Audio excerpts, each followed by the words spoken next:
Hey guys, welcome to my channel. I think this is a part 2 to my intro video, which is a top 5 products I own and 5 worst products I own, because I don't get a lot of makeup and stuff every year. So we're going to do top 5 I own, top 5 I don't like. I think there's only 5 that I don't like that I have, because I don't really want to do like a bashing video or anything like that. And then there's loads of products that I like. So yes, I think we'll do it like that. Same face, same top, part 2. So yes, none of that. Okay. This is still the second video that I've done, so please be nice. Okay, so if we start with the 5 worst and then, you know, bad news first, better news afterwards, so we'll go from there. So the first worst product that I own is the Benefit Cheekathon. This honestly is not black girl friendly at all. I had a look online and I was watching for YouTube videos to see, you know, if this does come out on the dark skin. The answer is no. I saw a few that said, oh yes it does. But honestly, if you can see this, it's barely been touched. Like, I tried. This was a waste of money and it was a Christmas present as well. And it was £45, which was quite expensive. But yeah, honestly, worst product I own. I know Benefit's not really known for being sort of diverse, I guess. Like, when I first bought my Benefit foundation, they only had 6. I think they did like your generic sort of black girl shade, which, you know, NW or NC45, anything 45 is pretty much your generic shade. So when I buy foundations, I try to keep it in line with that MAC shade. So yeah, I think they just brought out that. So yeah, I mean, don't get me wrong, Benefit Professional and their Roller Lash, 2 of my most favourite products in the whole world. But as far as some of the other products go, not black girl friendly at all. The next worst product I own, when I first was trying to get liquid lips, I bought the Lime Crime liquid lips at the time, and these were honestly so watery and so bad, I just didn't like them at all. So yes, we'll partially come back to this one, but yeah. Next product. I have a love-hate relationship with the Ben NYE powder. Sometimes it's my best friend, sometimes it's the queen of flashback, and honestly it's just horrid. So this, I think, depending on how you use it, how much time you have to actually proper sit and let it set and everything, this can either be your best friend or your worst enemy. So I've put it in my worst because sometimes recently it's been a bit worse. I do want to try the Beauty Bakery powders. I've heard great stuff about their yellow one, and they do have a brown, so I want to try that as well. Also heard good things about the Patrick Star one, so I want to try them. So I think if there's something that I can get that's more consistent than this, then we'd definitely be changing it up. Next worst product is the Avon Cream Blush Highlighter Duo. This whole thing is just awful. Like, you've got the highlighter side and the other side, but it honestly, it's barely used. I don't know if you can see that, but yeah, it was just awful. It's hard to try and apply, and then when you do apply, it takes off your makeup and everything, and it's just, you know, sometimes you could do it with a brush, but then that defeats the purpose in the shape and the applicator form. So yeah, on this, again, I do like Avon products. Their Posh Spice lip liner is one of the best lip liners that I've ever had. It's my favourite lip liner. We'll go more into that with my favourites, but yeah, this on its own was a no-no.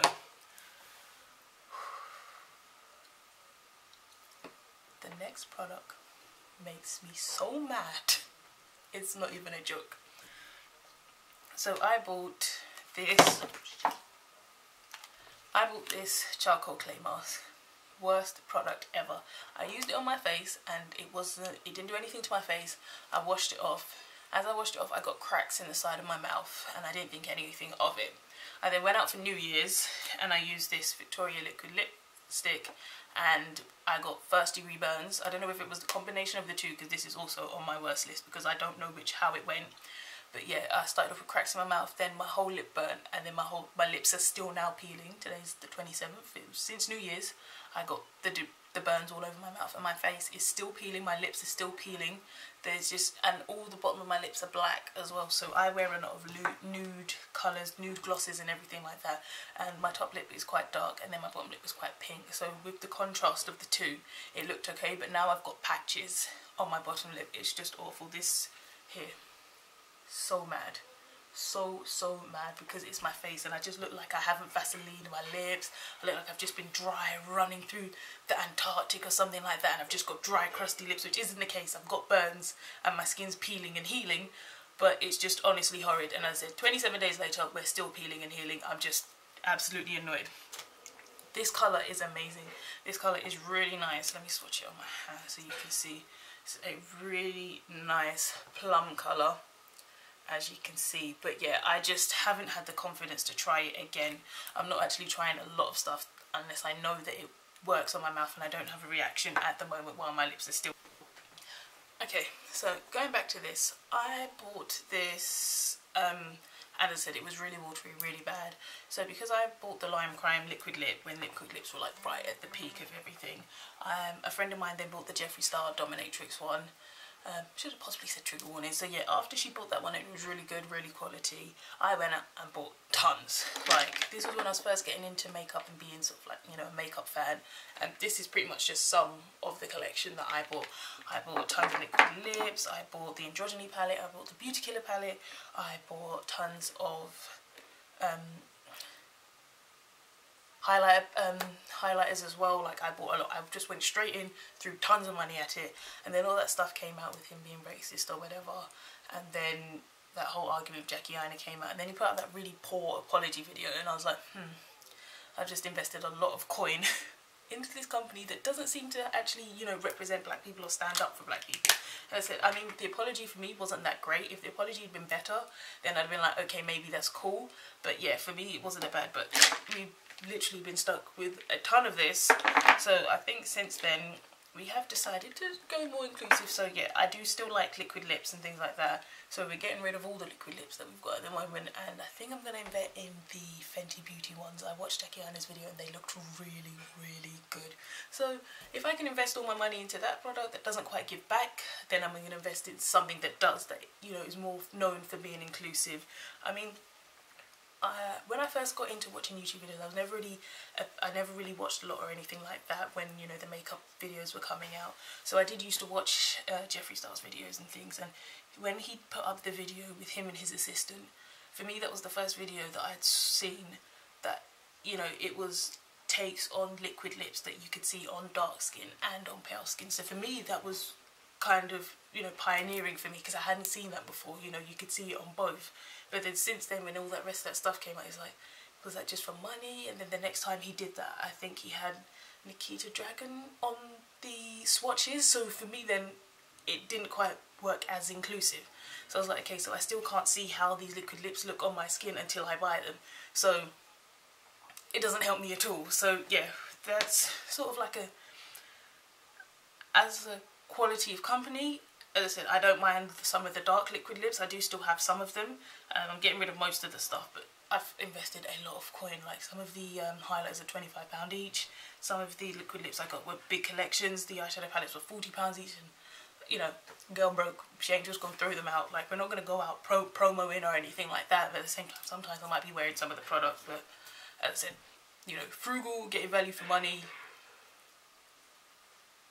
being, you know, righteous and almighty. I mean, it's torn between the two. But yeah, we'll, as I said, all these ones here though, they're going. So yeah. Now onto something more positive, the best products that I own. So where do we begin? Because we do have quite a few. I think I'd have to say my NYX liquid lip. I think this is a good follow-on because Androgyny from the Jeffree Star liquid lips is one of my favourite colours. That colour universally across every brand is pretty much my favourite go-to colour. So this liquid lip, definitely one of my favourites. The Posh Spice lip liner from Avon is the similar shade. This Avon lip gloss that I've got, 3D Plumping lip gloss, what shade is this? It doesn't say. Also similar shade. They're the two that I've got on now. So anything, these colours are pretty much my favourite. So yeah, these are two products that I definitely am in love with. Next, MAC blushes. I went into MAC to get a blush, and not to sound a bit funny, but there was this white lady that was behind the counter. I was like, oh, I need a good blush for, you know, for myself, and I was a bit wary because I was like, will she know her stuff to know, you know, what goes on every skin tone and what would be the right colour recommendation. And she recommended this, and when we tried it on, amazing. Honestly, shout out to her, because this blush here, Fever, honestly the best blush that I have ever had, one of my favourites. Definitely beats this 5 shades of Ash, but you know, this here, amazing. So definitely one of my favourite blushes. However, on the other side of my favourite blushes are the Milani ones. I love Milani. I love their products. I know some people aren't a big fan of like the sort of BB creams and those types of foundations, but I really like them. Now, I was watching a video and they all go in shade and they all got numbers. Now, I ordered number 12 and 14, not knowing that there was a 13. So I've been mixing my shades because Beauty Bay didn't have my shade, knowing that there's actually one slap bang in the middle. So yeah, definitely big fan of the Milani foundations. I like e.l.f. e.l.f. have so much products. I always order from the e.l.f. website, never from Superdrug. So I was always ordering from Eyes, Lips, Face, and sometimes like on Boxing Day they give you 50% off. So I'd always like do a big haul and stuff like that. So I recently did one earlier last year? Yeah, last year. So maybe next time they get a lot of stuff, I might do another haul. But yeah, I do like e.l.f. products, and their exfoliating lip balms, definitely one of my favourites. This one's grapefruit, and as you can see, there's not much left. We've been using it a lot, especially where my lips were burnt and stuff like that. So yeah, definitely recommend this from e.l.f. What else is my favourite from e.l.f.? I'm a bit 50-50 with their primer.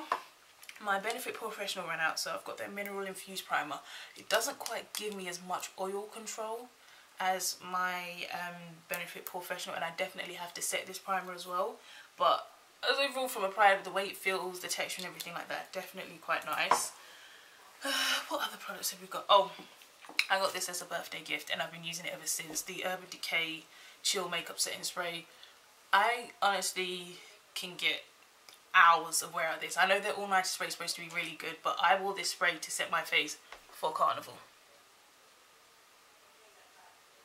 And I came home and my face was still snatched. And there's a whole day of walking, dancing, whatever, face still snatched. So this also is definitely one of my favourites. Okay, there are a few products that I don't actually have with me. One of them is my Sleek contour palette, the creamy one. I really like that.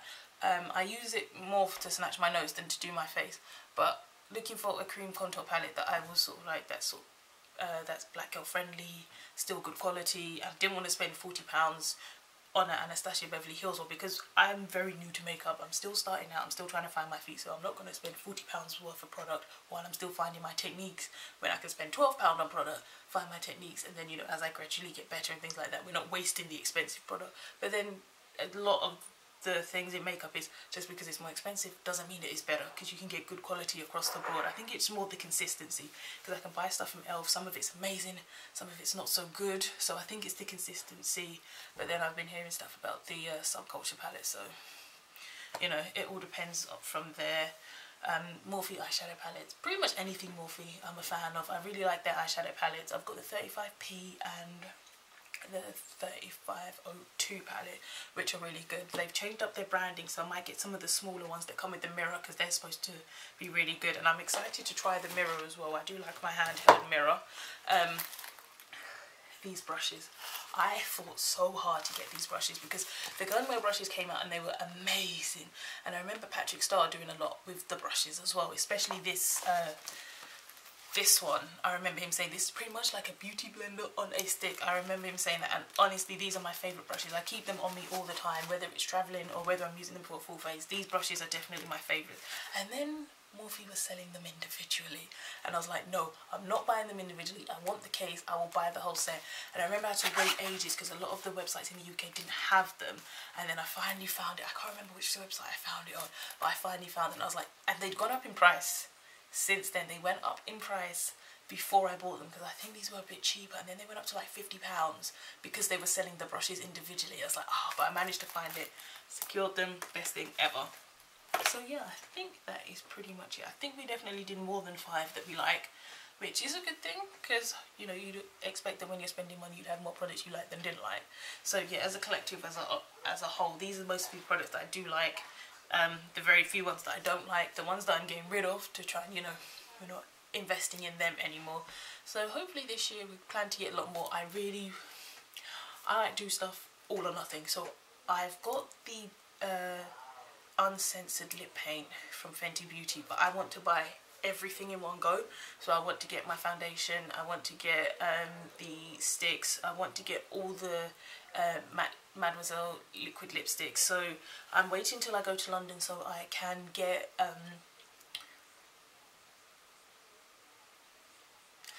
my shade checked, and then once I do that, then I will buy everything, because I don't want to just buy it online, because I've heard that the Fenty Beauty dries down darker, so I don't want to buy what I think looks like my shade on camera and then turns out, or not on camera, online, and then it turns out it isn't my shade, and then I've spent £26 on it. That's a lot of money for me to spend on something that's just going to sit there. So yeah, I'm going to plan to go into London, so I might do a few face using Fenty. I'm not too sure yet. I've definitely got enough e.l.f. products to do that, but I think we're definitely going to mix around with the content and things on my channel. As I said, stuff that's, you know, dreadlock friendly, glasses friendly as well, that will definitely help, especially oil control, all in here. So yeah, we will definitely keep the content coming. As I said, possibly makeup reviews, a lot of get ready with me's.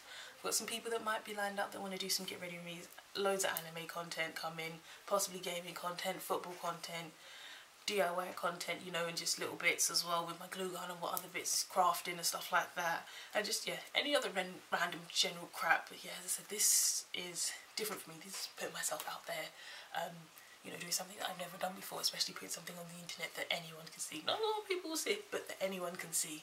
So yeah, definitely a bit nerve-wracking, but we're going outside of our comfort zone this year, you know. No more jeans and hoodies, we're dressing it up with like dresses and skirts and things like that. So we're completely changing, not who I am, but the way I'm seen, the way I want to be seen and perceived, and, you know, trying to build some more confidence within myself. So yeah, that is the end of this part 2 of my intro channel, I think I might call it. I'm not too sure yet. We're still playing around with the videos, what we're doing and stuff like that. So yes, but this is the end of that. Hope to see you on the next one, and I shall see you later.